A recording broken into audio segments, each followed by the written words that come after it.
Provérbios 29. O livro de Provérbios tem mais de 400 drivers mentais. 400, tá? 400 drivers mentais.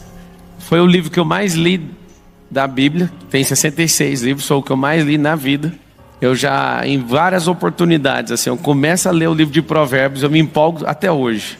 De uma forma que eu continuo lendo até terminar o livro inteiro. Do tanto que eu acho fascinante Provérbios. Não consigo achar nada em desuso. Não consigo ver um defeito nesse livro. Não consigo.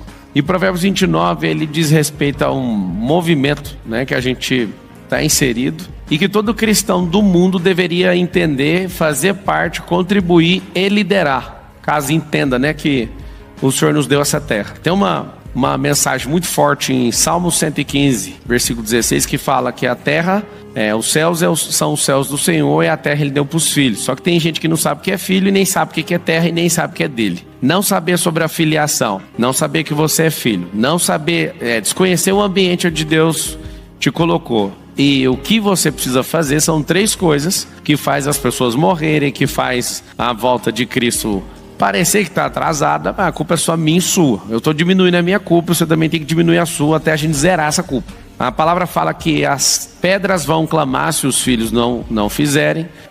Fala também que a criação geme pela manifestação de quê? Dos filhos. O problema é de filiação. O problema de filiação é consequência de problema de identidade. Nós temos uma crise de identidade absurda que as árvores não têm, os animais não têm, o rio não tem, o ser humano, que é o mais poderoso de todos, esse sim, ele entrou numa crise de identidade. Por que entrou? Porque não conhece quem é Deus, não conhece a si mesmo, não conhece o ambiente. 3 coisas precisam ser conectadas. Você precisa conhecer quem Deus é. Não precisa saber tudo sobre Ele, porque você nunca vai saber tudo sobre Ele. Essa é uma grande notícia. Eu fico tão em paz quando eu consigo parar e analisar e falar, eu nunca conhecerei a Deus como Ele é. Aí você fala, um dia vai. Não tem como você chegar no fim do infinito. Então não se preocupe com isso. Interessante é que se eu parasse de estudar hoje, de fazer qualquer coisa hoje, você levaria algumas décadas para me conhecer inteiro.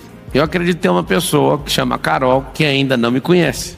Aí você fala, como? Vocês têm 20 anos de casado. Ela te conhece sim. Não conhece porque eu tenho 37 trilhões de células. E matematicamente impossível uma pessoa conhecer 37 trilhões de células da outra. Só falando de coisas químicas e físicas, ela já não me conhece. Eu tenho 86 bilhões de neurônios e tenho pensamentos guardados dentro de mim que eu nem sei o que é ainda. Quem me conhece por completo é Deus. Nem eu me conheço. Imagina minha esposa. E tudo isso que eu falei daqui 3 anos vai ser renovado por completo. Significa, quem que acha que conhece alguma coisa? Seguinte, esse Provérbios 29, para mim ele é muito marcante porque ele diz respeito ao tempo que os filhos de Deus precisam se manifestar. Eu sei que a ignorância religiosa, a ignorância acerca de quem é Deus, né? Você pelo menos tinha que saber o mínimo possível. A ignorância acerca de que você é e não a plenitude que você carrega. Porque entender plenamente todas as coisas, nós não vamos entender, fica tranquilo. Eu me sinto confortável nessa posição porque o Senhor que me guia sabe de tudo, então sempre que eu não entender, eu falo, o Senhor sabe o que o Senhor está fazendo. Provérbios 29 está escrito assim, quando o governo é justo, o país tem segurança. Vamos esquecer política, que você já fica doido. Vamos lembrar que isso aqui é uma família. Quando o pai de família é justo, a família tem segurança. Vamos trocar agora e vamos pôr empresa. Quando o empreendedor, o empresário, o CEO, o executivo é uma pessoa justa, todos têm segurança. Só para você não ficar emocionado com a esfera do assunto, é só trocar de lugar que o assunto é o mesmo. Vocês pegaram ou não? Quando está falando governo, é sobre cultura, sobre gente, sobre ambiente. Cultura, gente e ambiente. Vamos voltar aqui, Provérbios 29, 1. Quem é repreendido muitas vezes e teima em não se corrigir, cairá de repente na desgraça e não poderá escapar. Lá em Hebreus fala assim que a repreensão no momento é motivo de tristeza, mas produz fruto de justiça para quem o exerce. Quem é repreendido muitas vezes e teima em não se corrigir, cairá de repente na desgraça e não poderá escapar. Ou seja, tem a cervical dura, cerviz dura, tem um coração duro, essa pessoa não cresce. Qual o maior segredo do crescimento? Chama-se coração ensinável. A pessoa precisa ter o coração ensinável. Significa o quê? Tratável. Às vezes essa palavra não é tão lógica para você, no seu repertório, significa tratável. Quem tem um coração tratado, ou seja, eu tomo pancada, alguém bate em mim para me corrigir, que seja emocionalmente, espiritualmente ou fisicamente, naquele momento eu sou obrigado a gostar? Não tem como. Eu não conheço uma pessoa que gosta. E a palavra não erra, porque está escrito, no momento da correção, parece algo duro demais para a pessoa. Produz o que nela? Tristeza. Interessante é que, se você quiser anotar, toda correção produz tristeza. Pode ser com o idoso, com a criança ou com o adulto. Sempre que a pessoa está sendo corrigida, o coração dela entristece. Por quê? Porque ela está sendo alertada e aquilo ali paralisa ela. Então, na senoide emocional entre alegria e tristeza, que é um estado emocional, a pessoa, quando entra nessa tristeza, ela pode escolher emburrecer ou ela pode escolher falar, eu vou corrigir, ela volta para alegria. E aí a palavra promete que produz fruto de justiça para quem exerce isso. Versículo 2, quando os honestos governam, o povo se alegra. Vamos fazer um triângulo? Você nunca vai esquecer disso aqui, porque às vezes tem gente que não lê a Bíblia direito e não entende o que está escrito. Você vai fazer isso aqui, ó. O que é a representação de um governo? No casamento, em casa com seus filhos e de forma física, que é um ambiente, e na sua empresa. Você tem um triângulo. O que forma uma nação? Vamos pegar agora o maior triângulo chamado nação, e dentro desse triângulo chamado nação, tem esses triângulos aqui completamente formados. Não tem um negócio aí que a gente é representado pelos políticos e tudo? Os políticos representam quem nós somos. A nação inteira é um grande triângulo com esses triângulos muito bem formados. Se tiver governo no casamento, o casamento prospera. Se tiver governo em empresa, a empresa prospera. Eu não sei se você entende o que eu estou falando, mas por mais que eu tenha 2.000 funcionários, 2.000 colaboradores, se eles virarem, sendo a maioria, e falar que vão mandar na empresa, eu vou demitir todo mundo. Eu não sei se vocês estão entendendo o que eu estou falando. Não é a maioria que manda aqui. E de novo, Marçal, e a política? A política é a maioria que manda. Não é. A maioria são 200 milhões de pessoas. A minoria são 70 mil políticos. Quem manda? Os 70 mil políticos. Eles representam a maioria, diferente. Aprenda uma coisa, quem manda não é a maioria. Quem manda é quem tem o governo. Isso pode mudar tudo lá na sua casa. Lá em casa tem 4 crianças. Se fosse nesse método, os 4 se juntariam contra nós 2. E lá pode juntar os 4 com 300 que não vai mudar nada, porque lá tem um governo. Então, onde tem governo, não tem afetação emocional, não tem alguém que vai sentar nessa cadeira, porque tem governo. Nas empresas tem governo, lá em casa tem governo, no casamento tem governo, significa que nós temos o triângulo do governo. O que é uma nação? Todos esses triângulos funcionando. E se funcionar, nós temos paz em qualquer lugar, em qualquer tipo de esfera, de bairro, cidade, estado, nação, continente, planeta. Então, volta lá ao versículo. É só para aumentar a sua compreensão, porque às vezes a sua cabeça fica muito reduzida e você acha que eu estou falando de política e a Bíblia está falando de outra coisa. Governo é sobre todas as esferas. Tá ficando claro ou não? Então tá bom. Quando os honestos governam, o povo se alegra. Mas, quando os maus dominam, o povo reclama. O que a gente tem que entender? Quem são as pessoas que têm que governar? Os bons. Mas o meu marido não é bom. Então você tem que se esforçar para ele ser uma pessoa boa. Você não está entendendo o que eu estou te falando. Em todas as esferas de governo, quem tem que governar é um justo. E o justo não é a pessoa perfeita. Justiça significa que está em linha. Eu gosto de usar esse exemplo. Calça justa, bermuda, o tecido justo. Significa o quê? Que parece que é a própria pele. A justiça ainda não é esse tecido sobre a pele. É como se fosse um só. O que é ser justo? Falou uma coisa, cumpre aquilo que falou. Não dá conta de fazer? Não fale que vai fazer. A maior coisa que eu tenho com os meus filhos é: papai, o senhor pode fazer? Eu faço de tudo, a Carol já viu. Eu não falo que vou fazer. No mundo dos negócios, se eu tiver 2 coisas para oferecer para uma pessoa, quem é aluno aqui já viu falando disso milhares de vezes. Se você tem 2 coisas que você pode dar para alguém, ofereça só uma. Porque você tendo 2, estragando uma, você está em dívida. É melhor você prometer uma e surpreender com a segunda.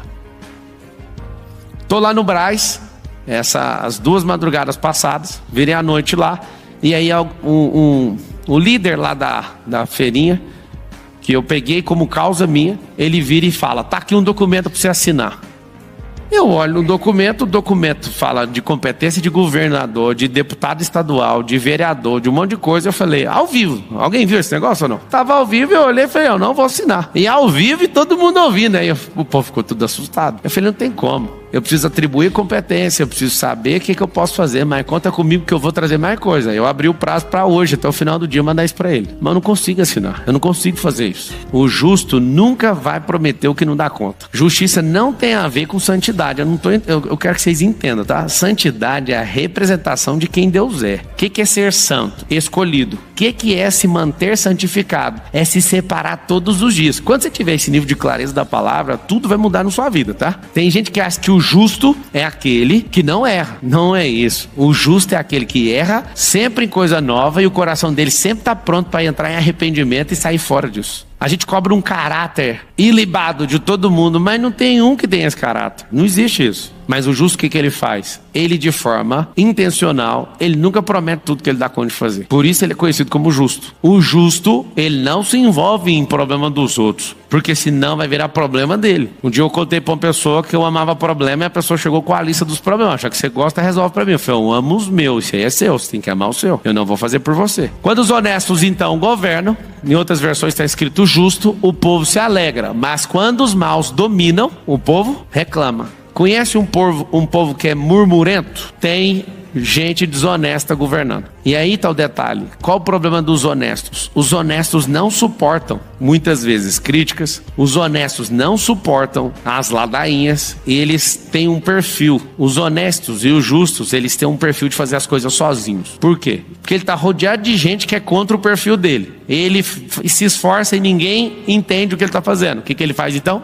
Então deixa que eu cuide da minha vida e se lasque. Esse é o problema do Brasil, esse é o problema do mundo, esse é o problema dessa geração. Os justos estão sozinhos. E aí você pensa, mas não tem justo. Tem milhões de pessoas justas e boas e com caráter muito top. Só que como a maioria, não sei se você sabe, os idiotas tendem a vencer no final, não pela inteligência, mas por ser maioria. Não é porque é mais forte, é porque é muita gente na ignorância. Então é muito fácil conduzir os ignorantes. Agora a justiça, que é andar em linha, ser justo, é o que você falou que vai fazer, então faça. Não dá conta?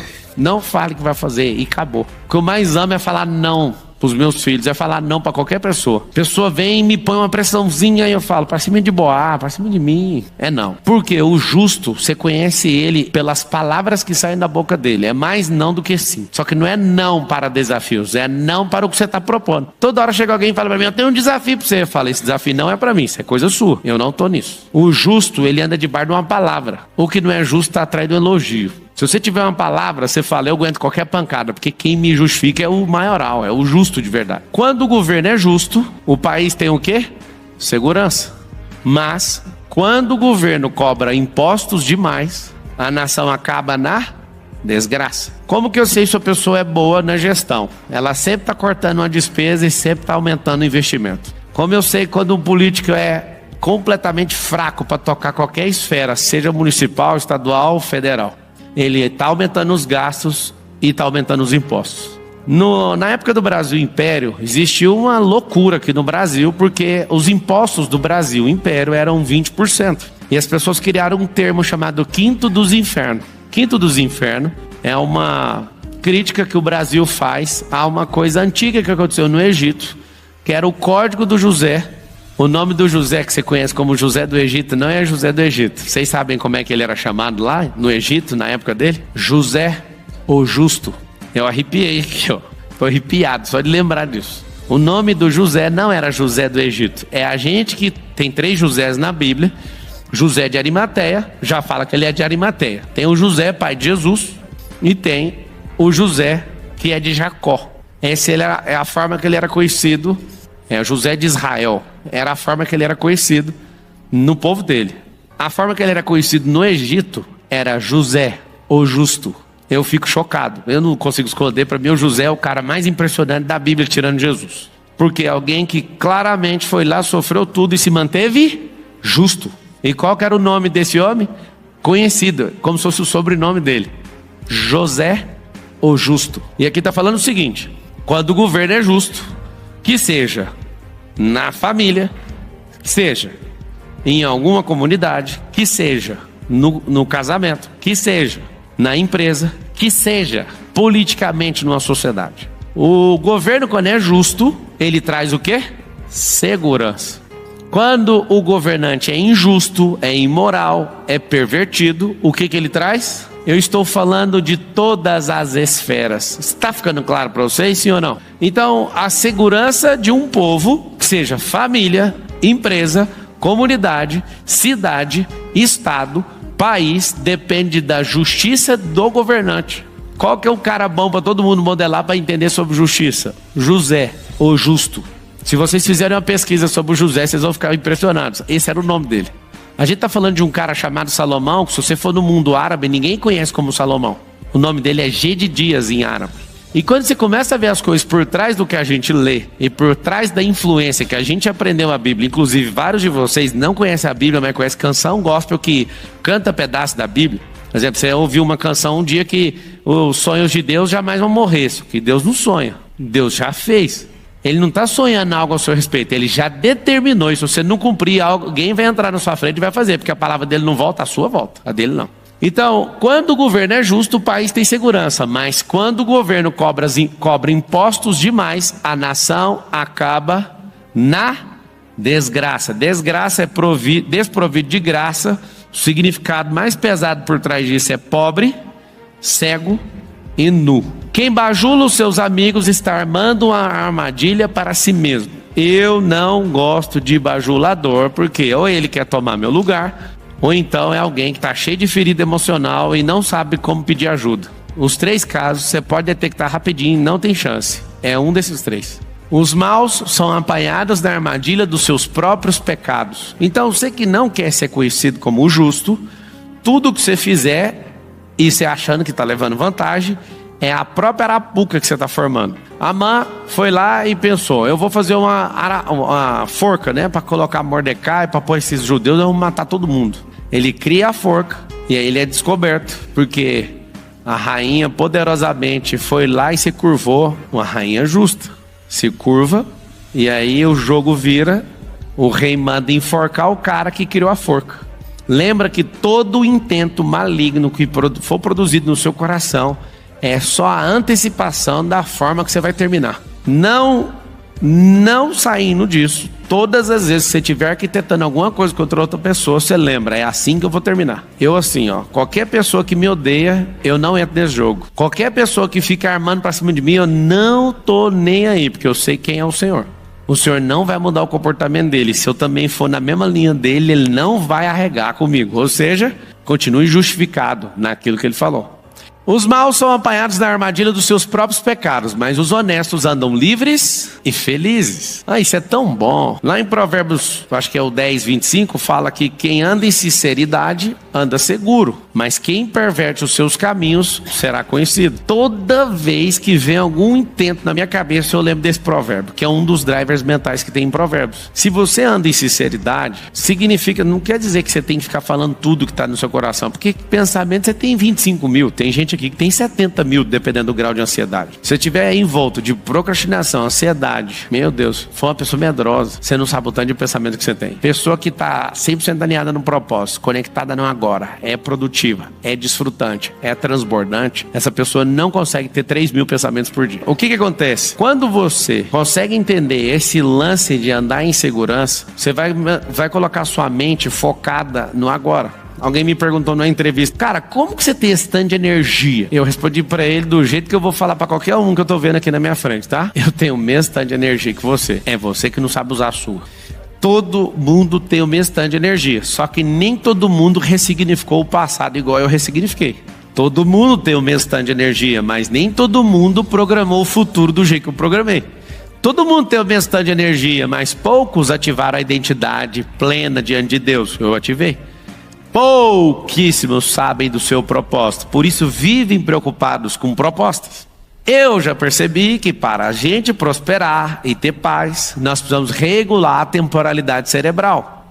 Existe uma doença do passado chamada depressão, a doença do futuro chama-se ansiedade e a presença do agora de quem não produz chama-se procrastinação. Tem gente que está me ouvindo que tem os 3 juntos. Eu preciso de no mínimo 70% do meu tempo para ser produtivo. E o que um produtivo faz? Desfruta. O que um produtivo faz? Governa. O que ele faz? Não para de romper e crescer em prosperidade. Qual que é seu problema? Você nem sabe o que é energia. Ah, se você soubesse que a preocupação destrói 85% de toda a energia humana que você carrega. Ah, se você soubesse o tanto de coisa errada que você faz. Ah, se você soubesse esse negócio de ficar, ai meu Deus, o que o fulano vai achar de mim? Ah, se você soubesse quanto de energia sua é roubada porque você ainda tem uma reputação. Ah, se você soubesse. No final das contas, você começa o dia com 1% de bateria. Eu começo o dia com 100% de bateria. O que acontece? A grande verdade não é que eu sou obstinado, é que eu aprendi a mexer com energia. E aí começa o dia. Já começa alguém te ofendendo. Olha a mente de alguém que não abre mão da energia que Deus colocou para atravessar só um único dia. Ele já tem a resposta prontinha. Se 10 pessoas canalhas pararem, esbarrarem na pessoa durante o dia todo, ela tem a mesma resposta. Ela olha para a pessoa que está fazendo aquilo e responde assim: isso é o melhor que você pode dar, não posso fazer nada. Esse é você.